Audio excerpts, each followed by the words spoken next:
Hi, I'm Gwen. I got a job and forgot how to make videos. Here's what I played in the rest of 2025.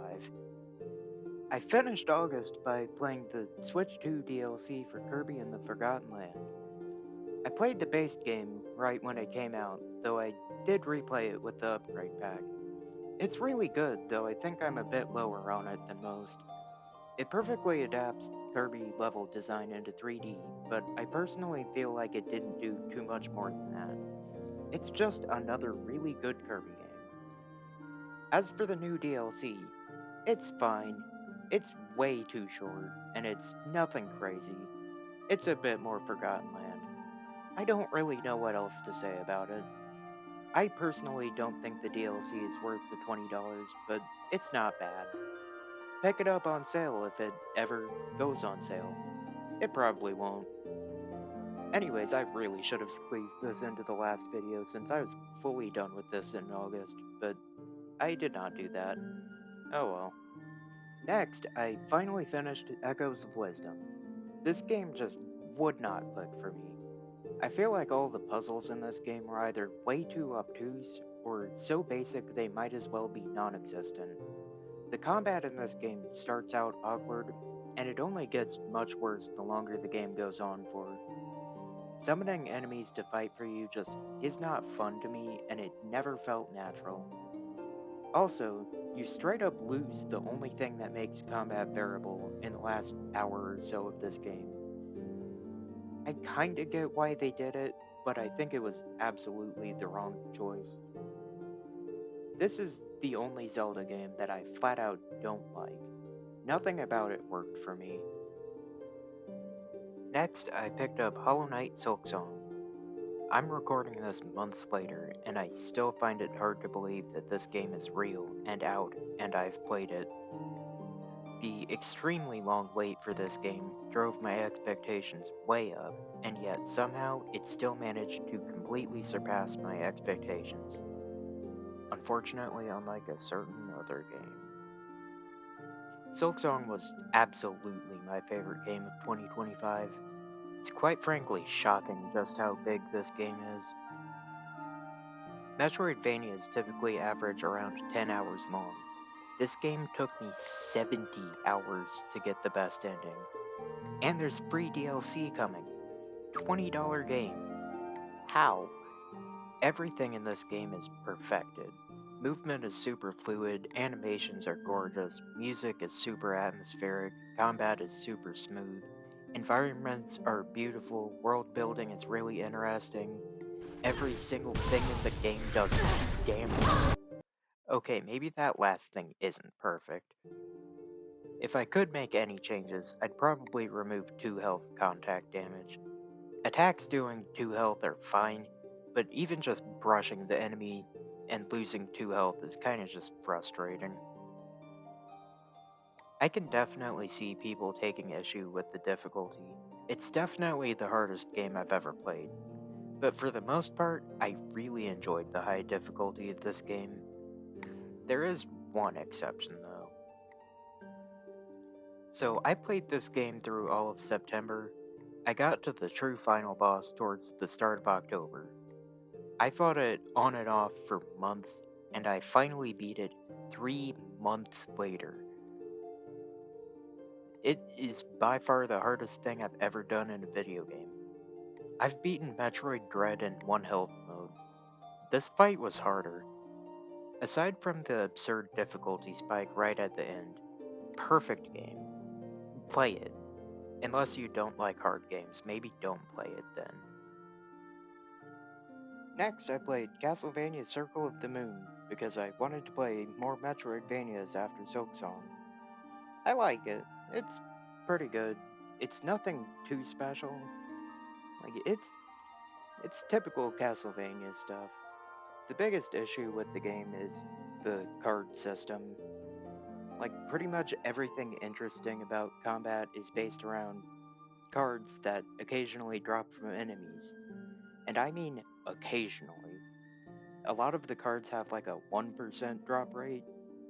It is just terrible. I don't know why they locked so much behind such rare items. I only found like 5 cards playing naturally. Anyways, I needed to grind to beat the final boss. I did not want to do that. I did not do that. I have not beaten the game yet. I might someday. I don't know.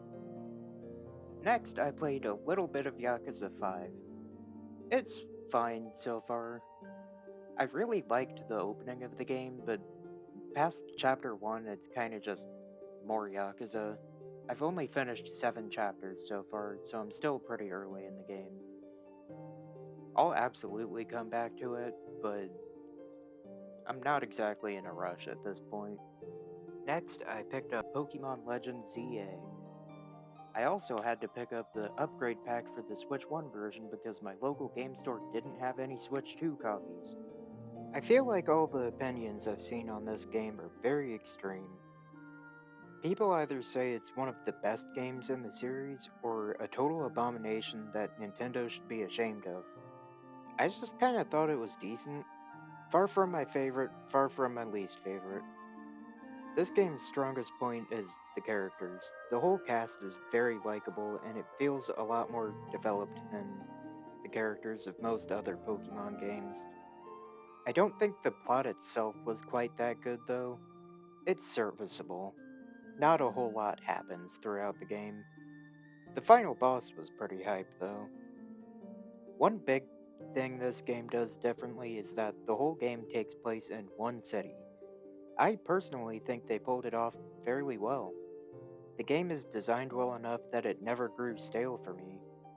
I do wish the music evolved through the game. It's the same tracks the whole time, with minor differences depending on which section of the city you're in. I didn't even notice these differences for like half the game. The songs themselves are great though, I just wish they varied a bit more. This game's battle system is very different. I personally wasn't a huge fan of it. Moves are on cooldown instead of being turn based. I feel like it kinda killed any strategy and just boils down to hitting the attacks first. I feel like the attacks one shot way too much in this game. And some moves rely on positioning, but there wasn't really a consistent way to position your Pokemon at all. Overall, the battle system just felt like a huge mess of ideas to me. Personally, I think they should go back to what Legends Arceus did. One last thing to mention about this game, the graphics. They're fine. Most buildings are flat with details being textures, but like, I didn't find that distracting or anything. I really don't get people furious at how bad the graphics are. The last game was Scarlet and Violet. This is a huge improvement. What did you expect? Overall, like I said at the start, decent game. I don't have particularly strong feelings toward it. Play it if you want. Next, I picked up Hyrule Warriors Age of Imprisonment. This game feels like if they took Age of Calamity and then just made the exact same game again, except it actually runs well this time. I mean this in the best way possible. I loved Age of Calamity and did absolutely everything in that game. I am so happy to have a lot more of it. I don't really have a ton more to say about this one. I felt like the story and characters were a bit weaker than Age of Calamities, but they do actually commit to keeping the story canon to Tears of the Kingdom, down to multiple cutscenes, including a large chunk of the ending being copy and pasted from Tears of the Kingdom. Weirdly, this makes all the cutscenes a lower frame rate than the game itself. It's weird, but you get used to it. I really liked this game, but I probably wouldn't recommend it if you weren't already interested. As much as I love it, it's just another Warriors game. Next, I picked up the Metal Gear Solid Master Collection. I haven't had time for this one.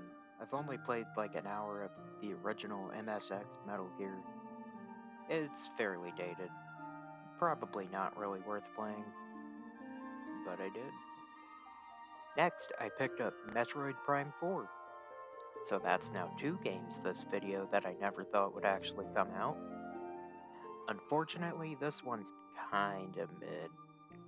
It feels less like a game that I've waited 7 years for, and more like just another Metroid Prime. More Metroid Prime ain't a bad thing, though. I will say, this game is beautiful. Strong contender for the best looking Switch 1 game.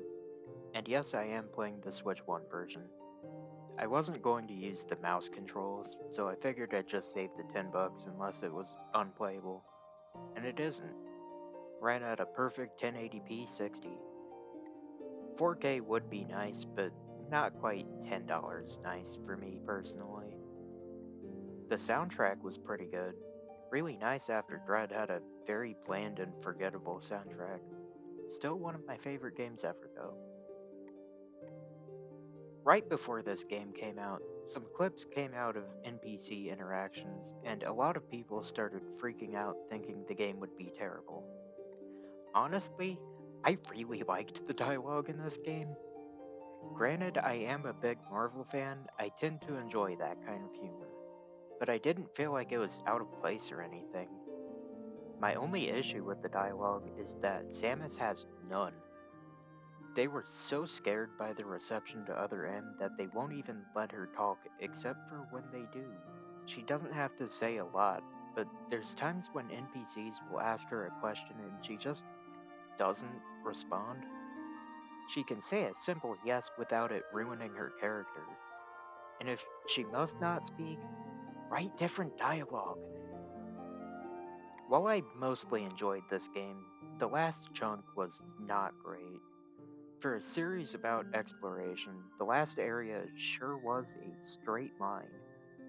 Also, this game's ending just felt way too abrupt to me. I thought I got a bad ending, but no, that's just it. The story definitely had some themes going on, but I feel like they needed a bit more emphasis for the ending to truly succeed. Last thing to mention, Silux. He sure was.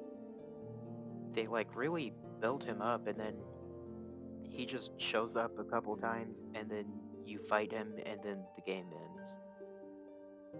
Like, what was the point? I did enjoy my time with this game, but it really wasn't anything special. If you aren't already a Metroid fan, just get Prime Remastered instead. Or Dread. You should play Metroid Dread. At some point during these months, I upgraded to the Nintendo Switch Online expansion plan. I haven't really played much from it yet. I played like 20 minutes of Kuru Ren.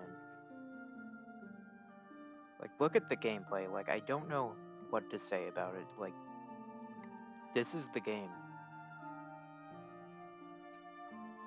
Lastly, I got all of these games for Christmas. I've taken way too long to actually make this video, so I'm gonna save those for a different one. Anyways, see you next time. Hopefully not 4 months late.